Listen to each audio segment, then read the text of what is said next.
Olá, sombrinhas e sombreiros, sejam muito bem-vindas e muito bem-vindos. Eu sou a Tati e esse é o A Sombrinha no Vento, meu canal e podcast para ler capítulo a capítulo toda a obra de Carlos Ruiz Zafón.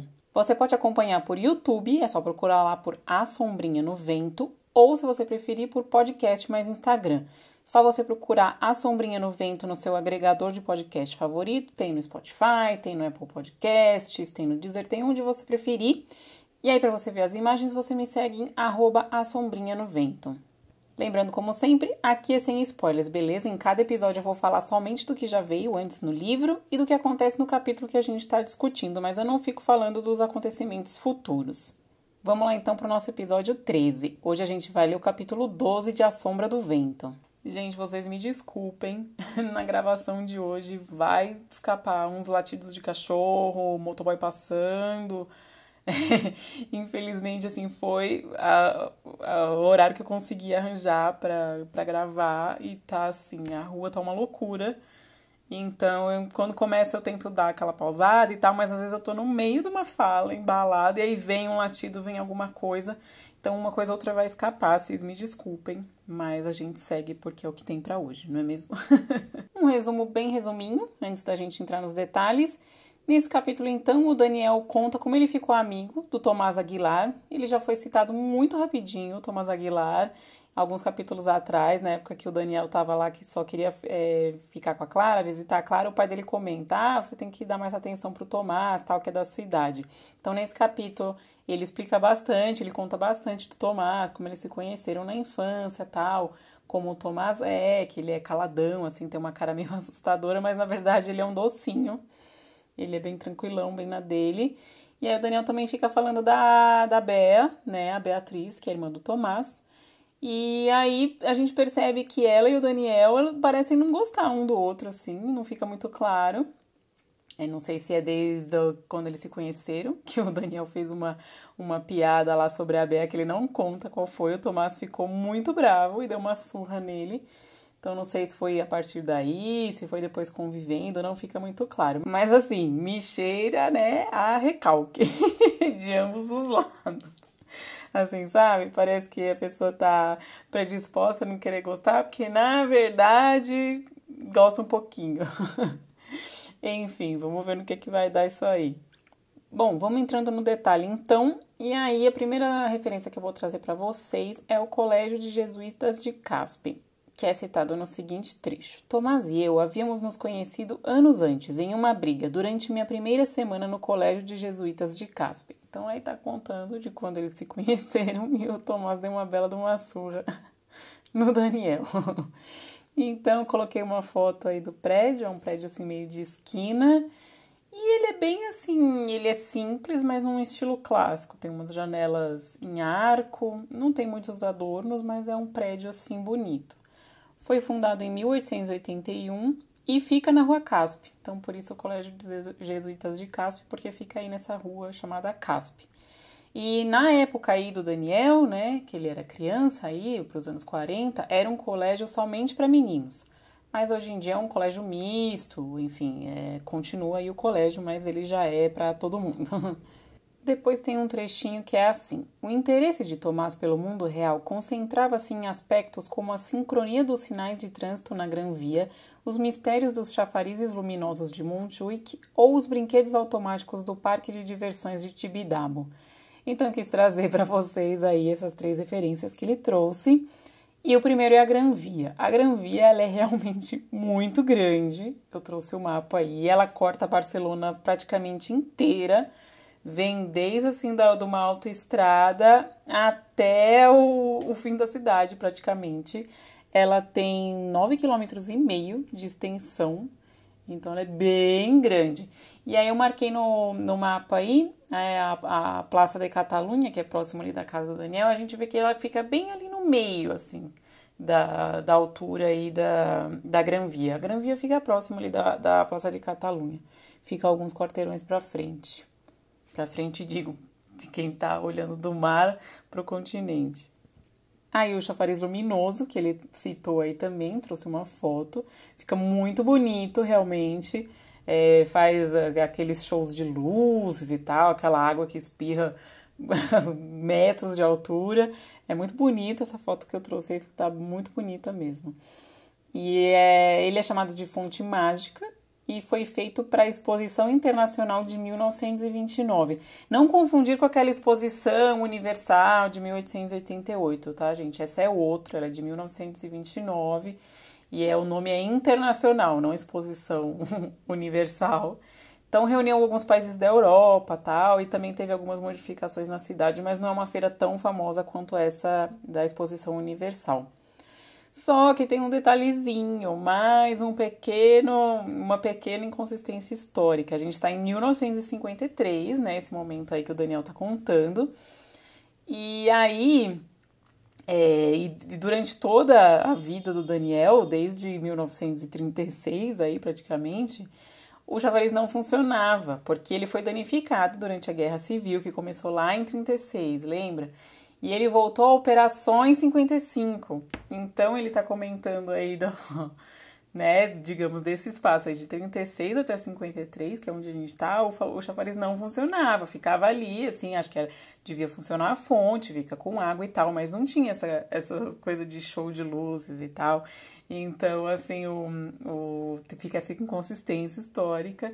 E eu acho bem divertido, isso até me fez refletir, porque eu acho que como o Zafón ele é nascido e criado em Barcelona, a gente acaba. Aquilo é muito familiar pra gente, né? O entorno. Então, eu fico pensando assim, às vezes na nossa cidade natal, a gente é a pessoa que menos conhece os detalhes, sabe?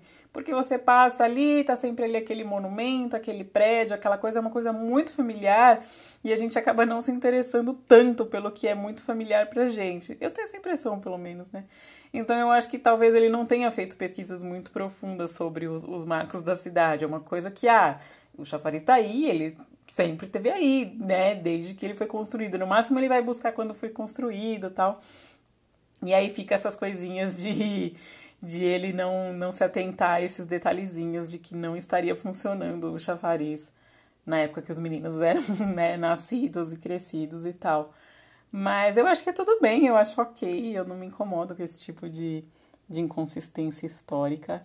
Eu até acho legal a gente encontrar e falar assim, olha só, aprendi uma coisa que é provável que o autor não soubesse, então eu acho ok, assim, não tenho tanto problema com isso não. Mas tá aí uma curiosidade para vocês, mais uma pequena inconsistência histórica. E por fim, o Parque de Diversões do Tibidabo. O Tibidabo é uma colina ali em Barcelona, tá? É uma elevação ali que tem. Então tem esse parque de diversões que foi construído em 1899, e aí ele foi inaugurado em 1905, e ele é um dos parques mais antigos do mundo ainda em funcionamento. E olha só que coisa, a maioria dos brinquedos originais lá do começo do século XX funciona até hoje. Eu não sei se eu ia ter muita coragem de subir num brinquedo de mais de 100 anos, mas eu achei muito legal. Coloquei uma foto aí também. E é uma foto que tá meio no anoitecer, assim, então tá tudo iluminado. E tem uma igreja ao fundo, que obviamente não faz parte do parque. Mas é uma igreja que acaba aparecendo, que também tá toda iluminada. Então tá muito bonita, dá pra ver um carrossel, uma roda gigante, uma daquelas torres que despenca as cadeiras. Continuando no Tomás, esse é um capítulo que fala bastante do Tomás. Diz assim: meu pai, é o Daniel que está contando a história, né? Então, meu pai, o pai do Daniel, sempre se interessava pelas invenções de Tomás e o presenteava com manuais de mecânica ou com biografias de engenheiros como Eiffel e Edison, a quem Tomás idolatrava. Então, eu quis trazer para vocês o Gustave Eiffel, que a gente até já falou, né? Porque acho que eu comentei bem rapidinho da Torre Eiffel. Se não me engano, não sei, gente, posso estar enganada. Eu acho que já falei, mas não tenho certeza. E trazer também do Thomas Edison para vocês. Então, o Gustave Eiffel, ele viveu de 1832 até 1923. Ele foi um engenheiro francês e ele é muito famoso por causa da Torre Eiffel, claro. E também uma coisa que eu não lembrava, ou eu não sabia, ele que executou a construção da Estátua da Liberdade, que fica lá em Nova York, sabe? O projeto não é dele, é de um artista que fez o projeto da estátua, mas aí para construir de fato a estátua, né, o projeto de engenharia, digamos, né, foi o Gustave Eiffel que fez. Então, trouxe aí também uma gravura dele, de um cavanhaque, assim, uma barbicha, o cabelinho com um topete meio pro lado, e os olhos parecem bem claros, assim, tá até meio, meio fechadinho, assim, sabe? Parece que ele tá cansado. Mas tá aí, o Gustavo Eiffel. O Thomas Edison, ele viveu de 1847 a 1931 e ele foi um empresário e inventor estadunidense. Ele é muito conhecido por causa da lâmpada elétrica, que não foi ele que inventou, tá? Ele aperfeiçoou a lâmpada elétrica. Inclusive, ele foi muito mais um aperfeiçoador de coisas do que o inventor de fato. Então, ele pegava algo que já existia e ele aperfeiçoava aquilo e deixava o negócio utilizável, assim, né? E popularizava as coisas. Então tá aí, também coloquei uma foto dele, assim, já mais velhinho, tá com o cabelinho branco, aquela testona, sabe? Do cabelo rareando, umas sobrancelhas bem grossas e revoltas, assim. E ele tá olhando pra gente e é engraçado porque a cara dele parece estar meio brava e meio rindo. Bom, agora a gente vai entrar num assunto um pouquinho mais espinhoso, porque a matemática é um pouquinho mais braba, tá? Porque o Tomás era todo aí das engenharias, das matemáticas, então a gente vai falar do Teorema de Fermat. Ele é citado quando Tomás e o Fermi são apresentados. Então o Fermi se apresenta tal, e aí pergunta: aliás, qual é a sua opinião sobre o Teorema de Fermat? Então eles ficaram conversando sobre isso tal, e eu quis trazer para vocês o que é o tal do Teorema do Fermat. Então ele foi um teorema proposto em 1637 por Pierre Fermat. O Pierre Fermat era um matemático francês que viveu entre 1601 e 1665. Eu não vou falar tanto do Fermat, é só isso mesmo, porque eu quero concentrar mais no teorema em si. Então, o que diz o teorema, né? Ele é uma generalização do teorema de Pitágoras, aquele que todo mundo conhece da escola, sabe? Que diz que a soma dos quadrados dos catetos é igual ao quadrado da hipotenusa, sabe? Aquela coisa do triângulo retângulo. Então, ele pegou esse teorema de Pitágoras e aí ele fez uma generalização dizendo o seguinte: que se a gente substituir o 2 do quadrado, né? Se a gente substituir o 2 por qualquer número inteiro maior que 2, ou seja, maior ou igual a 3, né? A igualdade ela não se mantém. Então, se a gente colocar o teorema de Pitágoras como x ao quadrado, que seria um dos catetos, mais y ao quadrado, que seria o outro cateto, igual a z ao quadrado, em que z é a hipotenusa, se a gente pegar todos esses quadrados e colocar 3, por exemplo, se a gente colocar x ao cubo mais y ao cubo igual a z ao cubo, isso já não é mais verdade, entendeu? E aí o teorema do Fermat, então, ele dizia que qualquer número inteiro maior que 2 já não funciona. E aí, claro, os números são, né, infinitos, assim. Então, como é que você vai provar isso? O próprio Fermat não provou. E aí, olha só, gente, esse teorema, ele acabou por ser provado, ele foi confirmado somente em, 1995, gente. Mais de 300 anos depois, tá? E isso é matemático, aí nesses mais de 300 anos, matemático atrás de matemático, tentando provar esse teorema, ou desprovar, né? Enfim, ver se era verdadeiro ou se era falso. Então, foi provado somente em 1995 e a solução contém umas 200 páginas. Então, não é uma coisa nada simplesinha de provar, tá? Às vezes a gente olha assim e pensa assim, ah, tá, parece uma coisa meio simples, mas não é nada simples de provar. Tá aí uma coisa que levou mais de 300 anos e mais de 200 páginas para ter uma solução, digamos. Achei bem interessante, aprendi essa aí, que eu não conhecia o Teorema de Fermat, porque não sou das matemáticas, né? Esse capítulo traz muitos cientistas, matemáticos, enfim, pessoas ilustres aí das ciências. Então agora a gente vai falar do Einstein. Ele aparece nesse trechinho aqui, que é um trechinho até bem divertido. É o Fermi falando sobre o Tomás, né? Então ele diz: seu amigo Tomás tem talento, mas falta-lhe um rumo na vida e um pouco de ambição, que é o que decide as coisas, opinava Fermi Romero de Torres. A mente científica tem dessas coisas. Veja, por exemplo, o Sr. Albert Einstein. Inventou tantos prodígios e o primeiro para o qual encontraram aplicação prática foi a bomba atômica, e ainda por cima sem sua permissão. Então eu trouxe aí uma foto do Einstein. Eu acho que todo mundo conhece o Einstein, né? Mas ele usava um bigode assim, e um cabelo meio compridinho. Tem até uma foto bem famosa que ele tá com o cabelo todo arrepiado e a língua pra fora. Mas eu não trouxe essa porque é muito famosa, quis trazer outra. Então ele tá aí, ele com uma lousa, um sorrisinho e ele não tá olhando pra câmera. Então acho que foi uma foto tirada enquanto ele dava aula ou apresentava alguma coisa. Bom, ele viveu de 1879 a 1955 e ele foi um físico teórico alemão. E a fórmula mais famosa dele, que é o E igual mc quadrado, quer dizer, né, energia é igual a massa... É que a gente vai falando, parece, né? Eu quero falar muito rápido de coisas bem complexas, mas enfim, energia igual a massa vezes a velocidade da luz ao quadrado.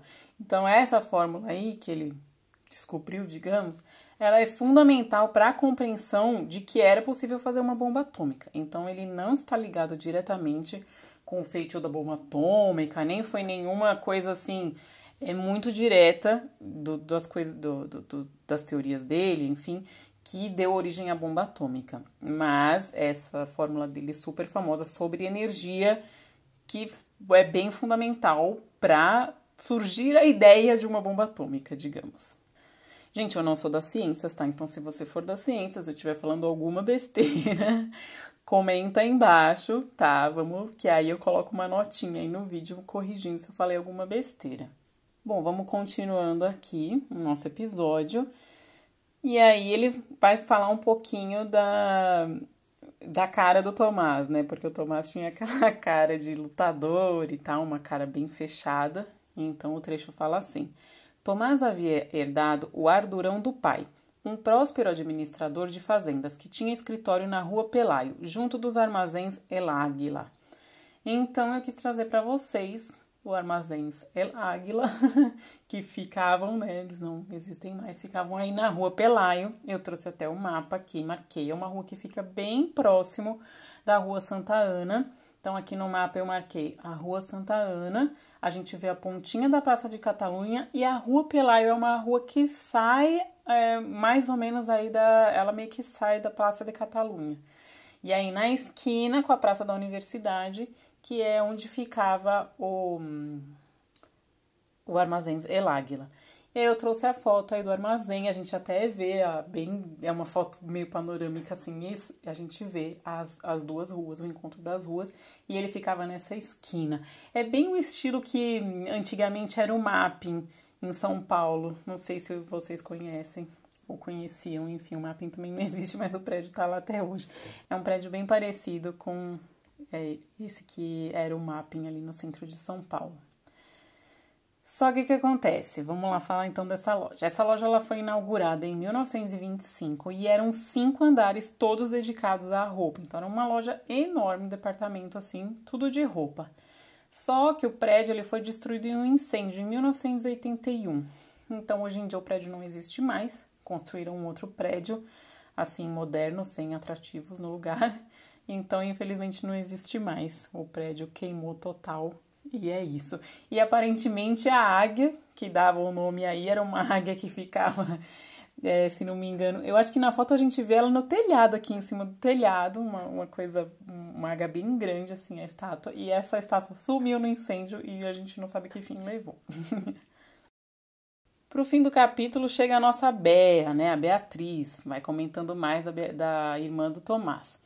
E aí o trecho fala assim: apesar de ter estudado anos em um colégio de freiras teresianas, ou talvez por isso mesmo, quando o pai não estava olhando, Bea tomava anis em copos longos, gastava dinheiro em meias de seda de lapérula gris e maquiava-se como as vampiras cinematográficas que perturbavam o sono de meu amigo Fermin.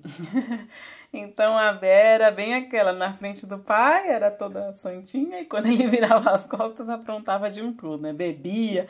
Anis é uma bebida alcoólica, né? Acho que todo mundo conhece. E aí eu quis trazer então para vocês as freiras teresianas e o lapérula gris, que ele cita aí das meias de seda. E as vampiras cinematográficas acho que seriam as mulheres fatais, assim, por isso que ele chama de vampiras. Bom, a começar com as freiras teresianas. Então, as freiras teresianas, na verdade, são um ramo da Ordem Carmelita. A Ordem Carmelita é uma ordem muito antiga, Acho que não tem nem assim, data, sabe, de fundação de tão antiga que ela é. E esse ramo daí das freiras teresianas, que são as carmelitas descalças, foi fundado por Santa Teresa de Jesus em 1562. Então, assim, o Carmelo tem alguns ramos, um deles é esse das carmelitas descalços, que foi fundado aí por essa santa em 1562. Então, o colégio aí que a Béa estudava era um colégio de freiras dessa ordem aí, carmelita descalça. E a Perla Gris, que é as meias lá que ela usava, é uma marca e loja, assim, né, boutique de lingerie, meia, pijama, assim, artigos de quarto, digamos, né, para mulheres, artigos de luxo, que foi fundada em 1924 e ela existe até hoje. E o nome aí, né, La Perla Gris, quer dizer pérola negra, e os donos, né, enfim, a fundadora quis colocar esse nome porque a pérola negra é a mais rara, então a gente já vê que são artigos de luxo mesmo.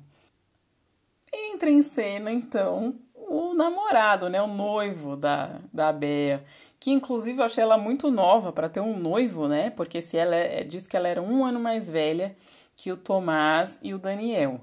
E eles estão para ir com uns 16 anos, então ela devia ter 17. Então não tinha nada que ter um noivo. Mas como estamos em 53, acho que era mais ou menos comum a mulherada noivar com essa idade, assim, né? Meio saindo do ensino médio, digamos assim, quando estudava ali o basicão que terminava a escola, em vez de ir para a universidade, muitas se casavam, né? Então acho que tá dentro aí do costume, mas fiquei um bocado choquita dela ter um noivo com 17 anos. E aí, esse tonto aí, o Pablo Cascos Buendia, eu ri muito desse nome, porque esse Cascos aí só me fazia lembrar burro ou cavalo ou coisa do gênero. E eu ri muito. E o Buendia me lembrou o Aureliano Buendia, dos 100 Anos de Solidão, sabe? Do Garcia Marques. Enfim, tô divagando. Mas eu vou ler o trecho aqui, então, que fala do Cascos Buendia. Béa tinha um noivo que fazia o serviço militar como alferes em Múrcia, um fascista engomadinho chamado Pablo Cascos Buendia, que pertencia a uma antiga família proprietária de numerosos estaleiros nos rios. Então eu trouxe aqui para mostrar para vocês Múrcia, onde que fica. É uma cidade que fica bem longe de Barcelona. Ela fica aí a quase 600 quilômetros de Barcelona. Marquei aí no mapa o caminho. Ela fica seguindo para o sul, assim. O que faz sentido, né? Porque Barcelona é bem ao norte da Espanha. Ali norte no Mediterrâneo, né? Então Múrcia fica, assim, próxima ao Mediterrâneo também. Não é cidade de mar, mas é bem próxima. E descendo um pouquinho para o sul, aí uns 600 quilômetros, seguindo a costa.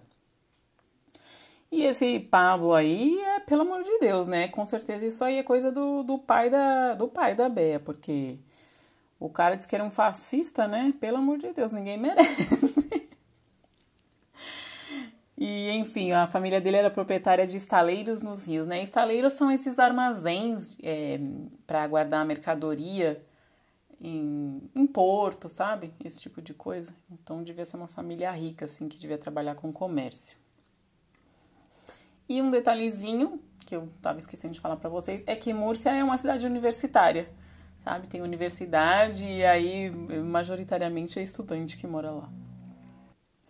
Aí eu amei que o Daniel detesta o Cascos Buendia. Por isso até que eu fiquei meio com a impressão de que ele não gostava da Béa, só muito entre aspas, sabe? Que ele tinha um pouco de ciúminho desse Buendia. Mas vamos ver, né? Não digo nada. E eu gostei de um diálogo que o fascista tonto dizia assim: Marx morreu, dizia ele solenemente. Aí o Daniel, bem irônico, né? Em 1883, para ser exato, respondia eu. E aí o Buendia respondia: cale-se, desgraçado. Olhe que eu lhe dou um soco que você vai parar em La Rioja. Meu Deus. Enfim, eu gostei da interação que o Daniel foi bem sarcástico com ele, então eu amei. E aí eu quis trazer o Marx para vocês, que é muito conhecido também, mas vai que, né? Então, tá aí uma foto do Marx, bem barbudão. O engraçado é que o bigode dele era bem escuro, né? Aqui na foto ele parece preto e o barba e o cabelo já branco. Então, fica engraçado. Mas tá aí o bigode dele ou sobreviveu, ou ele passava alguma espécie de tinta, né? Não sabemos. Enfim, ele viveu de 1818 a 1883 e foi um filósofo e economista que nasceu na Prússia, que é essa região que fica aí, sabe, ali, Áustria, Alemanha, República Tcheca, acho que normalmente Prússia fica mais, a maioria fica no que era, ou no que é hoje a República Tcheca. Mas ele passou grande parte da vida dele em Londres, e os escritos mais famosos dele são, claro, o Manifesto Comunista e o Capital. E como o Buendia falou que ia dar um soco no Daniel, que o Daniel ia parar lá em La Rioja, eu quis trazer para vocês então onde é que fica no mapa também. La Rioja é uma região da Espanha, lá para o norte da Espanha, e ela é famosa pelos vinhos, né? Parece que tem uns vinhos bons aí dessa região. E aí eu coloquei no mapa aí, então, e a região circulada de toda, né, com a borda em vermelhinho. E fica bem longe mesmo, deve ficar para ir também uns bons de uns 600 quilômetros, assim, para dentro da Espanha, meio que seguindo a fronteira com a França, mas na altura de Barcelona, como se você fosse mantendo a distância entre Barcelona e França e fosse indo para dentro da Espanha, você chega lá em La Rioja. Um dicionário bem rapidinho. Eu quis trazer algumas coisinhas, mas não tem tanta coisa não.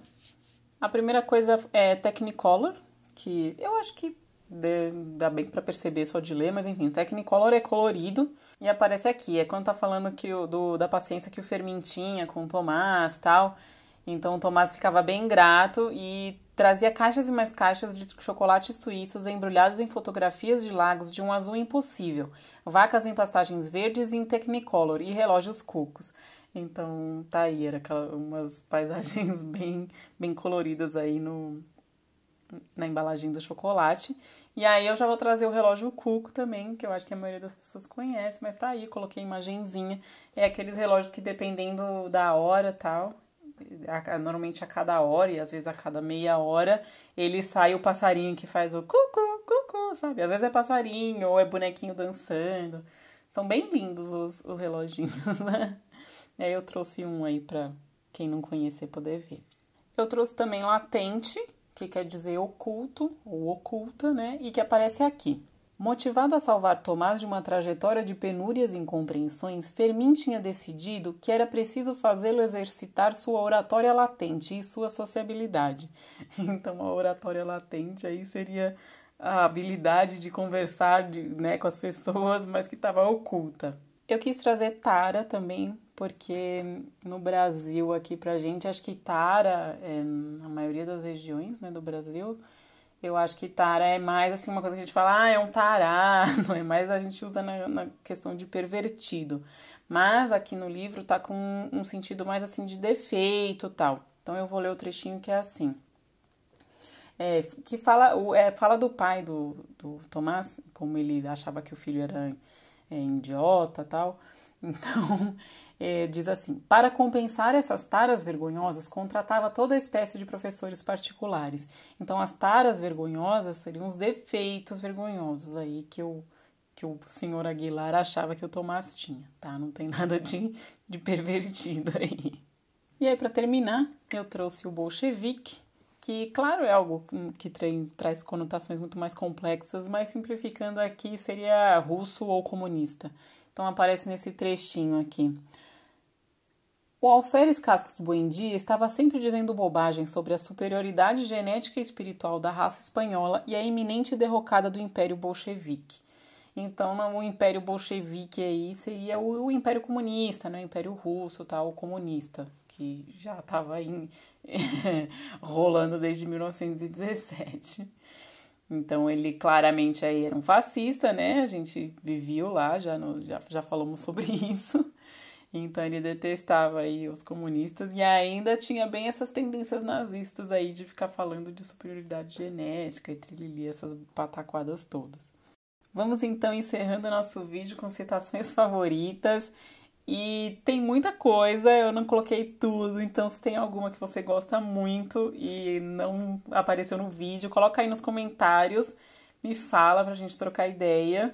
Eu coloquei as que eu mais gosto, mas assim, eu acho esse capítulo todo muito divertido, porque o Fermin é uma figuraça E as partes que fala sobre o Tomás, assim, tem umas que eu acho muito boas. Então, assim, no geral, é um capítulo muito divertido, que eu gosto muito.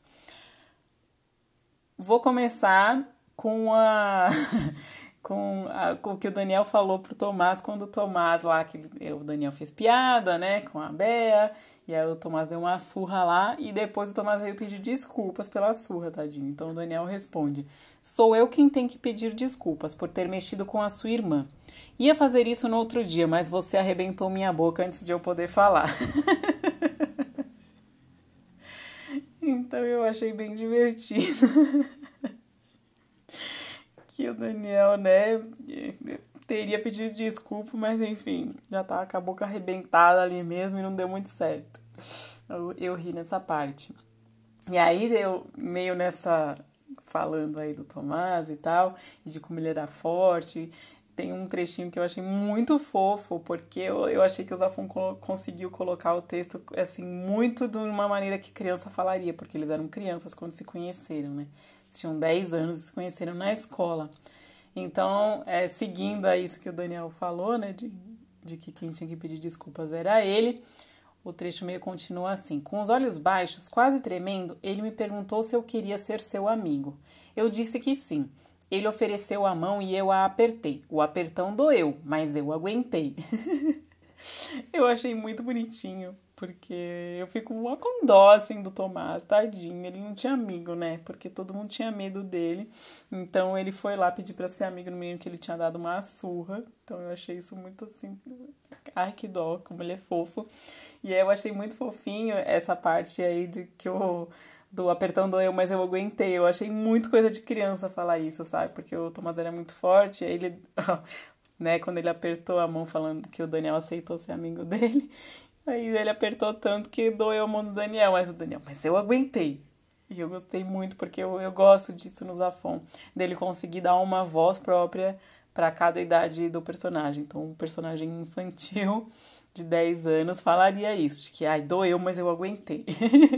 Achei bem fofo. E aí uma parte linda, eu achei lindo isso, muito, muito fofo, essa amizade muito linda que os meninos criaram, o Tomás e o Daniel. Que aí o Daniel vai na casa do Tomás e vê todas as coisas que ele construía, ele gostava de construir, né, as coisinhas. E aí diz assim: parecia que aquele grandalhão solitário tinha construído seus próprios amigos de latão. Ai, que triste, meu Deus, eu lembrei do Quasímodo, né, do Corcunda de Notre Dame. E que eu era o primeiro a quem ele os havia apresentado. Era seu segredo. Falei da minha mãe e da saudade que sentia dela. Quando minha avó sumiu, Tomás me abraçou em silêncio. Tínhamos 10 anos. Naquele dia, Tomás Aguilar se tornou meu melhor e eu seu único amigo. Ah, meu Deus, que lindo, gente. Eu amei essa parte, eu achei muito lindo. O Tomás abraçar ele quando o amigo chorou, né? Porque a mãe tinha morrido e tal. Achei muito fofo. E eu gostei muito porque criança é assim, né? Pra você fazer amizade né? É falar oi, quer brincar comigo. É muito fácil. Então eu achei lindo. E mesmo assim eu acho que tem um tom triste, porque o Daniel pontua, né? Que o Tomás era o melhor amigo dele, mas que ele era o único amigo do Tomás. Então achei uma parte muito linda, muito sensível, gostei muito. Aí eu quis trazer duas citações do Fermin muito divertidas. E uma ele tá falando do Tomás, né? Então tá assim: com essa aparência de boxeador que Tomás tem, vão lhe dificultar as coisas no meio acadêmico, porque nesta vida o que comanda tudo é o preconceito. Pior que é verdade, sabe? A gente ri pra não chorar, né? Ai, meu Deus do céu. Então eu gosto das pérolas de sabedoria de Fermin, assim. Então essa é uma dessas bem divertidas. E eu gostei aí do que na vida o que comanda é o preconceito. Infelizmente é verdade. E aí depois ele continua: o homem, como bom símio, é um animal social, e nele prevalecem as patotas, o nepotismo, as trapaças e os rumores, como pauta intrínseca de conduta ética. É biologia pura. Ai, meu Deus, o Formiga é muito bom, gente. Então tá aí, gente, né? O homem é animal social, então que a gente gosta de fofoca, de nepotismo, né? Ou seja, favorecer a parentalhada, tal, de trapacear, de fazer fofoquinha. Tá tudo aí, é inerente, né? Faz parte aí da essência da nossa conduta ética. Então, eu achei muita graça isso. Um Fermin aí bem sarcástico, bem irônico, desencantado aí do ser humano, mas é muito divertido. Outra parte que é cirúrgica, assim, é a parte que fala do Sr. Aguilar. E diz assim: o Sr. Aguilar pertencia à raça de mentes privilegiadas que tem sempre razão. Então, pra mim, assim, isso foi muito cirúrgico, sabe? Porque com essa frase você já entende inteirinho o Sr. Aguilar como é que ele é. Aquela pessoa que só ele tá certo, sempre ele não concebe ninguém pensar diferente dele, ninguém ser diferente dele. E por isso que ele não se dava com o filho, porque o filho não tinha nada a ver com ele. E aí ele pensava, não, eu que tenho razão, eu que estou certo. O certo é ser como eu, então claramente ele está errado. Então eu achei essa frase muito cirúrgica, perfeita, Zafon perfeito. E eu já captei totalmente como é o Sr. Aguilar. Então essa frase aí, pra mim, maravilhosa. E eu também achei engraçada. Então, o Sr. Aguilar, né, achava que o Tomás era, sei lá, burro, né? Então, contratou milhões de professores. E aí vem uma das minhas citações favoritas do livro inteiro, porque eu lembro dela desde a primeira vez que eu li esse livro, anos atrás, e que eu chorei de rir na época. E é um dos professores, porque o Daniel... O Daniel não. O Tomás sempre espantava os professores. Então, vamos ler a citação. Os professores tentavam tudo, inclusive a súplica, mas Tomás tinha por costume dirigir-se a ele somente em latim, língua que dominava com fluidez papal e na qual não gaguejava. Então, quer dizer, o Tomás, ele era muito do quietinho, mas também ele gostava muito de ser engraçadão, né? Porque falar só em latim com os professores, meu Deus do céu. E eu achei muito engraçado. Ele se dominava com fluidez papal. Quer dizer, ele falava latim tão bem quanto o Papa. E detalhe, ele não gaguejava quando ele falava latim. Porque, não sei se vocês lembram, mas o Tomás, ele tinha esse problema de sociabilidade, que ele ficava mais travado porque ele gaguejava. Só que em latim, ele não gaguejava. Eu vou continuar a citação. Cedo ou tarde, os tutores se demitiam por desespero e temor de que o rapaz estivesse possuído pelo demônio e estivesse lhes rogando pragas em aramaico. Meu Deus! Eu fiquei imaginando essa cena, sabe? O Tomás só falando em latim, os caras sem entender nada.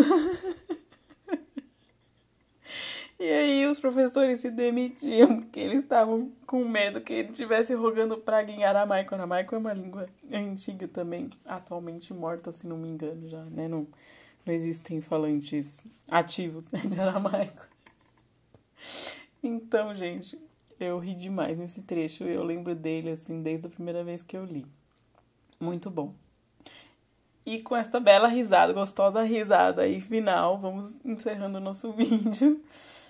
Um prazer estar aqui com vocês, é pra gente rir junto, aprender junto e ler junto, especialmente. Leiam livros, gente, leiam que é maravilhoso. Me segue nas redes, episódios todas as segundas às 10 da manhã. Às vezes dá uma falha aí. Por exemplo, semana passada é que eu tô de férias agora no momento, então, enfim, decidi descansar um pouquinho. Mas tá aí, em tese, todas as segundas, às 10 horas da manhã sai episódio. Se inscreve aí no meu canal do YouTube, curte os vídeos, compartilha com quem você gosta, comenta, procura lá por A Sombrinha no Vento. Também me segue no podcast, comenta, curte, sei lá, compartilha, o que der pra fazer na sua plataforma, só procurar lá por A Sombrinha no Vento. Me segue no Instagram, @A Sombrinha no Vento, eu sempre aviso quando os episódios saem. E me segue no Twitter também, @SombrinhaVento. E lá eu também sempre aviso quando o episódio saiu. Um beijo no coração de todo mundo, tchau e até semana que vem.